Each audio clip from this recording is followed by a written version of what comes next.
What's going on, guys? Welcome back to the channel. So today we are reacting to a video called "The US finally tests a new Super A-10 Warthog after getting an upgrade." So this is going to be a new upgrade on an old fighter. So we're going to see what that's about. But before we get into it, please make sure if you haven't already, subscribe to our channel because we are en route to 100k. And by the time you watch this, we might be on 80k. Yeah. Let's check this out.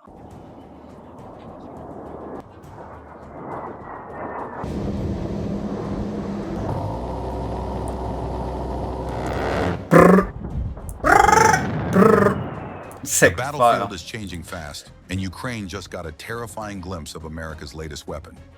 After a massive upgrade, the legendary A-10 Warthog is back, stronger, deadlier, and built to dominate modern warfare. Reports say the US has finally tested this beast, and the results are sending shockwaves across the world. Is this the game changer Ukraine has been waiting for? And how will Russia react? Join us as we reveal the upgraded Super A-10 Warthog and its devastating new capabilities. The A-10 Warthog is a beast of an aircraft built for one job, obliterating ground targets while shrugging off damage like it's nothing. Unlike supersonic jets that struggle to hit moving ground targets, the A-10 cruises at around 350 miles per hour, making it the perfect hunter in close-quarters combat.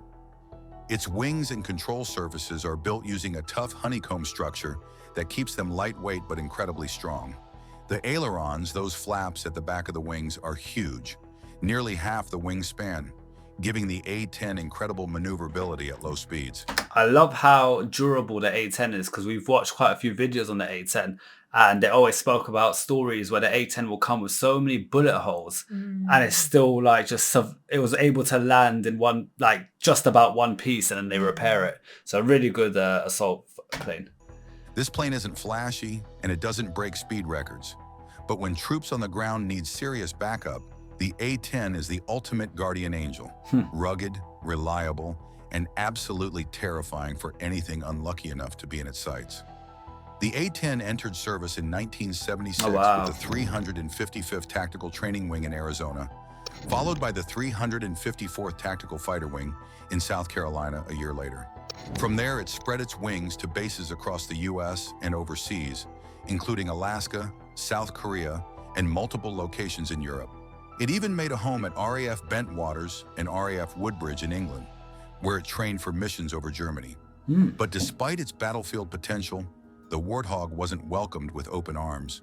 Fighter pilots used to sleek, high-speed jets saw it as slow and ugly, hardly the kind of aircraft they wanted to fly. That perception changed in 1987 when the A-10 took on a new role as a forward air control aircraft, designated the OA-10. In this role, it carried Hydra rockets tipped with smoke or white phosphorus, marking targets for other attack aircraft. But make no mistake, despite the new name, the OA-10 remained as lethal as the original Warthog, fully armed and ready for combat. Its first real test came in 1983 during Operation Urgent Fury, when US forces invaded Grenada. A-10s were deployed to provide air cover for Marine landings, though no enemy resistance meant they never had to fire a shot. That all changed in 1991 during the Gulf War, when 132 A-10s were sent into battle.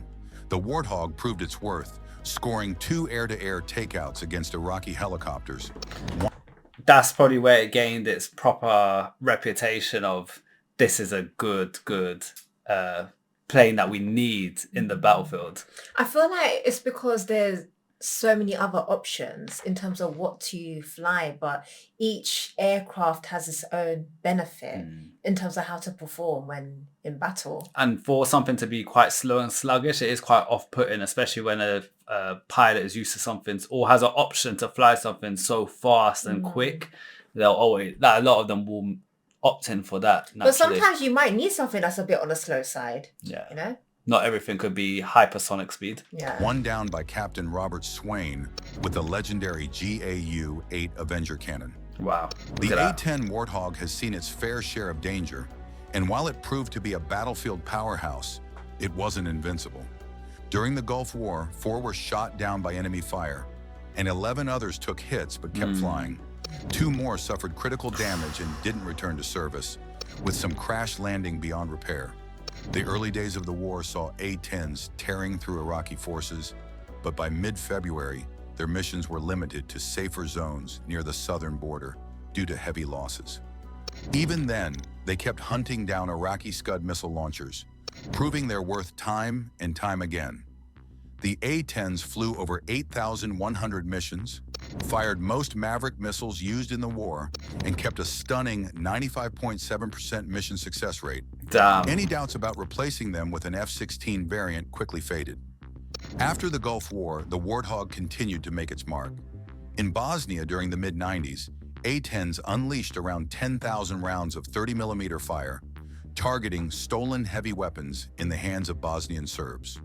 One mission on August 1994 saw 2 Warthogs tracking down and destroying an anti-tank vehicle, forcing the enemy to surrender the rest of their stolen arsenal. A year later, when NATO launched Operation Deliberate Force, A-10s were again in the middle of the action, taking out artillery positions and fortifications.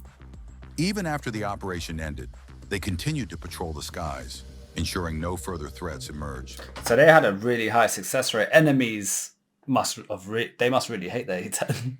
I mean, look at the face. Yeah, that says it all. Yeah. By 1999, the Warthog was back in action over Kosovo. First deployed for search and rescue missions, it was quickly reassigned to its speciality, obliterating enemy positions. Its first major strike happened on April 6th, and it remained in combat until the war ended in June. Despite its legendary status, the A-10 didn't join the early stages of the Afghanistan invasion in 2001, but it was back in the fight by March 2002. Deployed to bases in Pakistan and Afghanistan, it became a key player in Operation Anaconda, attacking Taliban and Al-Qaeda fighters in the mountains. Even after the operation officially ended, A-10s remained in the region, hunting down enemy forces in one of the longest deployments of their history. When war erupted again in 2003, the A-10 was ready. 60 of these battle-proven beasts took to the skies in the early stages of Operation Iraqi Freedom, unleashing destruction with brutal efficiency. The aircraft maintained an impressive 85% mission success rate, Damn, that's firing high. over 311,000 rounds of 30mm of ammo, and even dropping propaganda leaflets to weaken enemy morale. Nah. Despite its resilience, one A-10 was lost near Baghdad International Airport after taking heavy fire. By 2007, the A-10 had evolved. The upgraded A-10C, featuring advanced digital targeting and communication systems, made its combat debut with the Maryland Air National Guard. This new tech allowed pilots to lock onto targets faster and hit with even more precision. Over the next few years, the A-10 remained the workhorse of close air support. Well, I will say, I think that's the smartest way when they're developing their fighter jets, like for the US to, because they obviously invest a lot of money in their military. It just makes sense to make stuff that can be upgraded and not just set on one platform, because as soon as that one platform gets outdated, the plane's basically useless. They need to find, make things that can be upgraded and kept up with current time, future-proof stuff, But this is probably why the A-10 had to prove itself so hard, because, when it was created, the technology is just evolving, and then you got these pilots trying out new aircrafts and everything, and then go back to the A-10, it's kind of like, oh, this is slow. slow, sluggish, like, yeah, well, it feels old. This, yeah. But it's still done its job. Like Yeah. that you have to give credit to. Flying a staggering number of missions, between 27,000, Wow, 800 and 34,500 every year from 2009 to 2012. That's bare missions. Even in 2013, it stayed busy in Afghanistan, logging over 11,000 sorties in 6 months. Between 2006 and 2013, A-10s handled 19% of all close air support missions in Iraq and Afghanistan. That was more than the powerful F-15E and the massive B-1B bomber, though the F-16 flew slightly more. But when it came to pure battlefield dominance, few could match the Warthog. In 2011, the A-10 was called into action once again, this time over Libya. As part of Operation Odyssey Dawn, these aircraft tore through Libyan ground forces, proving they were still one of the deadliest tools in the U.S. arsenal. Then came 2014. The 122nd Fighter Wing was already set for deployment to the Middle East. But with ISIS gaining ground, their mission took on new urgency. By mid-November, A-10s were pounding ISIS positions in central and northwestern Iraq almost daily. Every time one took off, the message was clear. Survival wasn't an option for its targets. Over just 2 months, the A-10 flew 11% of all U.S. Air Force missions in the region, once again proving its unmatched dominance in combat. Yet despite its battlefield success, the U.S. Air Force had already made up its mind. It was time to retire the A-10 Warthog. They deemed it outdated and unfit for modern warfare, and planned to replace it with the high-tech F-35 Lightning II, shifting $4.2 billion toward the transition. But there was one major problem. Congress wasn't having it. Many lawmakers had flown the A-10 themselves or knew someone whose life had been saved. They weren't about to let the Air Force scrap the most reliable close air support aircraft without a fight. I didn't expect that. So there was a lot of attachment to that. yeah. It's nostalgic. It's like they don't want to let it go. And like they said, it saved a lot of their lives. Why would you let it go? You ain't getting rid of the Warthog, all right? If the Pentagon wanted to retire the Warthog, they had to prove the F-35 could do everything the A-10 could, and do it better. Not only did Congress block the retirement, but they also demanded the A-10 receive upgrades to reach its full potential. Oh, snap. This meant the Air Force had Which to makes improve sense. the very aircraft they were trying to phase out, making the battle over its future even more intense. On November 15th, 2015, just 2 days after the devastating Paris attacks, A-10s, along with AC-130s, obliterated a convoy of over 100 ISIS-controlled oil tanker trucks in Syria. It was part of Operation Tidal Wave 2, a relentless effort to cripple the terrorist group's oil smuggling and cut off its financial lifeline. The mission's name echoed a failed Second World War raid, but failure wasn't an option this time, only destruction. Despite the A-10 building a reputation as one of the deadliest warplanes ever designed, its legacy wasn't without controversy. On December 8, 1988, disaster struck in Remscheid, West Germany. An A-10A slammed into an apartment building, taking the life of the pilot and 6 others, while injuring 50 more, some severely. Investigators blame bad weather and pilot disorientation, but years later, a terrifying trend emerged. Cancer rates in the area spiked. Some speculated the plane had carried depleted uranium rounds despite official U.S. denials. Then Captain Craig D. Button did the unthinkable on April 2, 1997. Flying out of Davis-Monthan Air Force Base, his A-10 suddenly veered hundreds of miles off course. He ignored radio calls, made no attempt to eject, and crashed into a Colorado mountainside. His passing was ruled a suicide, but the mystery deepened when it was revealed that his aircraft had been carrying live bombs that were never found. March 28, 2003. These are some weird mysteries that's going on now. But did you know that plane had bombs? Don't know, but he's crashed it regardless. He's crashed it and died. And he wasn't listening to the calls of him like coming back and why are you going? And then there was the other one where he crashed into the building and bare people had cancer shortly after. Crazy. Added another grim chapter. A British soldier, Lance Corporal Matty Hull, was taken out in a friendly fire incident when A-10 pilots mistook their allies for enemies. 5 others were wounded. Between 2010 and 2015, no U.S. aircraft was responsible for more civilian casualties in Afghanistan than the A-10.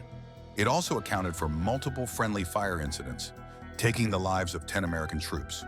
Despite these tragedies, one truth remained. The A-10 was too deadly and effective to retire.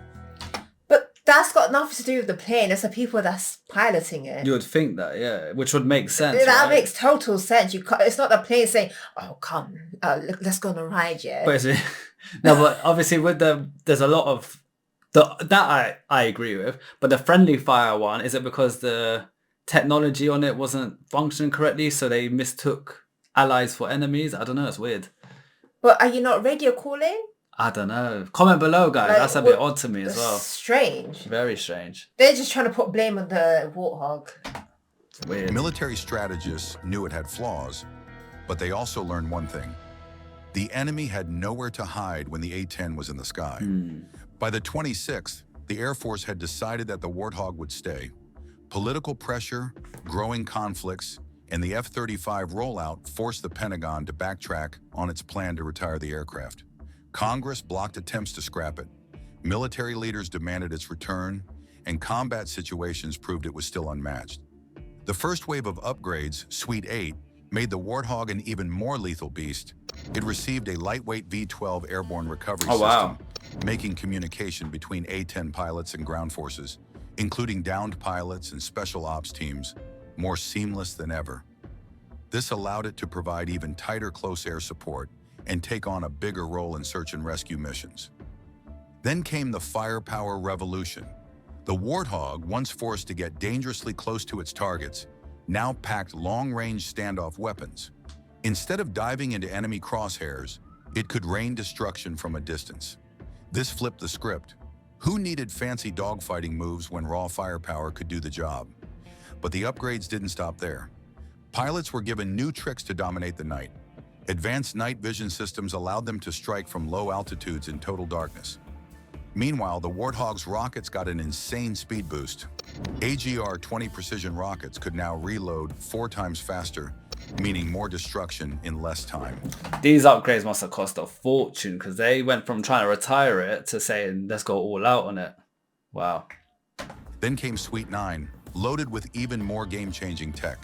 A brand new situational awareness pad was added, making life easier for ground troops. Joint Terminal Attack Controllers could send their exact locations digitally instead of scrambling to mark their positions with flares or radios. No more guessing, no more confusion, just instant coordination. To eliminate friendly fire risks, the Warthog received a new targeting system that verified targets before striking. Verified targets. On a chaotic battlefield, That's this good. upgrade could mean the difference between a successful mission and a disaster. And if one target wasn't enough, the Warthog could now hit up to 6 enemies at once, Wow. all with the push of a single button. Its weapon choices range from 500-pound explosives to massive 2,000-pound JDAMs, ensuring it could handle any job. To make things even better, pilots got high-tech Hobbit helmets, which tracked head movements in real time, making aiming faster and deadlier than ever. With all these upgrades, the Warthog transformed into something far beyond its original design, a war machine capable of thriving in the toughest conditions with minimal support. But all the fancy tech in the world meant nothing without a true test. Congress wasn't satisfied with specs and reports. They wanted a showdown, A-10 versus F-35, a high-stakes face-off to decide the true king of close air support. What, is it like a real dogfight where if you die, you die? Imagine that. That would be wild. The Air Force wasn't exactly thrilled about a fair fight. Whispers spread that they stacked the deck in the F-35's favor, designing tests that ignored the A-10's biggest strengths. To make things worse, the entire competition was shrouded in secrecy, leaving people more frustrated than informed. Now let's talk about the F-35. It's sleek, fast, It looks and packed sick. with Looks cutting-edge modern. tech. Yeah. But when it comes to close air support, it has a serious problem. The A-10 was built to fly low and slow, circling the battlefield like a vulture. The F-35? Not so much. In and out. It wasn't designed to loiter over enemy territory, and its fancy avionics couldn't change that. The A-10, on the other hand, was practically glued to the ground. It flew so low that troops could probably high-five the pilot. And because that kind of flying made it an easy target, engineers built it with a titanium bathtub underneath, designed to soak up bullets and keep the pilot alive. Yet despite the Warthog's unmatched ability to take punishment and deliver devastating firepower, the Air Force seemed more concerned with ensuring the F-35 stayed in the spotlight. To be fair, there was a $400 billion reason behind that. Wow. The F-35 wasn't just another aircraft, but the most expensive weapons program in Pentagon history.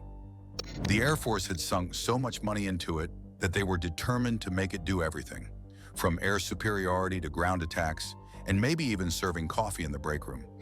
But just when it seemed like the Warthog was being pushed into the shadows, the game changed when Suite 10, the biggest upgrade in A-10 history, was introduced. The so-called Super A-10 was a beast. It came armed with AGR-20 APKWS missiles, JDAM kits that turned dumb bombs into precision-guided nightmares, and small diameter bombs That looks capable of loaded. locking onto multiple targets at once. With these upgrades, the Warthog could theoretically wipe out 18 enemy positions in a single pass, That's simultaneously hitting them with 3 different types of weapons. But that was just the beginning. A brand new synthetic aperture radar transformed the A-10 into a precision hunter, locking onto targets with deadly accuracy. And thanks to Boeing, it got a major hardware boost, 173 fresh sets of wings, Wow. each That is tough enough sick. to last 10,000 flight hours without breaking a sweat. But if that wasn't enough, the Air Force doubled down with another wave of reinforcements, launching an attack program to deliver 112 more wing sets. The upgrades didn't stop there. The Warthog was getting a cutting-edge data link system, letting multiple A-10s share battlefield intelligence in real time. Wow, look at that. This meant pilots could track threats faster, work together better, and stay alive longer, solving one of the biggest concerns about the aircraft's survival in modern warfare. With these advancements, the A-10 wasn't just holding on to its place in the skies, but securing its role as an unstoppable close air support platform. Whether flying solo or alongside the F-35, it was clear that the Warthog wasn't going anywhere. Seeing After adding all those modifications, I'd hope it's not going anywhere. Do you know how much that probably set them back? Thing is, the Congress, they're not letting it go anyway. They were against letting it retire. That's why so they had to pumped upgrade it. They pumped all the money into they had it. to. how well the A-10 was adapting, the Air Force decided to push things even further. If the F-35 was packed with cutting-edge tech, why not bring the Warthog into the future too? True. So, at Eglin Air Force Base in Florida, the Air Force began non-stop testing for what would have been known as Suite 11. Suite 11 wasn't just another round Got a of updates. mustache. It Yeah. was a revolution. Using agile development methods, the Air Force aimed to roll out upgrades faster than ever, keeping the A-10 ahead of the curve in a digital battlefield. The list of enhancements was impressive. A jam-resistant GPS, an immersive 3D surround sound cockpit, a next-gen ARC-210 radio, and a massive 11.6-inch high-resolution display, far beyond anything the A-10 had before. The new cockpit, featuring the high-resolution display system, was a game-changer. It replaced outdated, clunky controls with a digital interface that provided crystal-clear targeting footage, an advanced mapping system, and a sleek flight display. For pilots, this meant better accuracy, faster decision-making, and a smoother ride, marking the biggest cockpit upgrade since the A-10's last major overhaul in 2005. After a 3-year absence, the Warthog returned to Afghanistan in January 2018. Uh-oh, let's A see. dozen battle-hardened jets roared into Kandahar, ready to do what they did best: obliterate enemy forces. When Russia invaded Ukraine in 2022, some military analysts suggested sending A-10s to Kyiv. Ukrainian Defense Minister Oleksiy Reznikov even requested 100 surplus jets from the US, believing their tank-busting power would be a game-changer. However, the Pentagon refused, calling the A-10 too slow and an easy target for Russian air defenses. But the Warthog story didn't end there. In late 2024, they were back in action over Syria, tearing through enemy vehicles, mortar positions, and even a Soviet-era T-64 tank. Then on December 8th, as the Assad regime collapsed, A-10s teamed up with B-52s and F-15Es in a brutal bombing campaign. Over 75 ISIS positions were wiped out in days, Damn. ensuring the terrorist group couldn't take advantage of the chaos. So where do you stand? Do you side with the old-school brute force of the Warthog, or do you put your faith in the cutting-edge F-35? What was quite interesting there was what they said about the Ukraine requesting quite a few of them to help with Russia, and the US said, nope. They either thought Russia's going to either take out a lot of them and it's going to cost them a fortune after all those upgrades because they classified it as too slow for the operation, or I don't know. It's just, yeah, wild. I think they just didn't see it fit to serve the purpose. And you gotta be strategic. You can't just be like, oh yeah, here's 20 jets just to try out. Like, you gotta pick the best jets. How high is the risk? Like, you gotta think about these things before, because it's big money. It's not £50. It's and imagine each one's your like technology millions. going into the wrong hands as well. They'll know that as well. what you're using, how they can implement it or create. And stuff if that Russia can go. takes it all down, they might get confident thinking they could take the US now. Yeah. Oh, that was easy. Side up with China. Oh, that was easy. Imagine It's what we finally could do. time. Imagine what we Let's can take do over. with China. Yeah. Yeah, that's all it takes. Guys, thanks so much for the recommendation. Don't forget to subscribe if you haven't already. For now, peace out. Bye.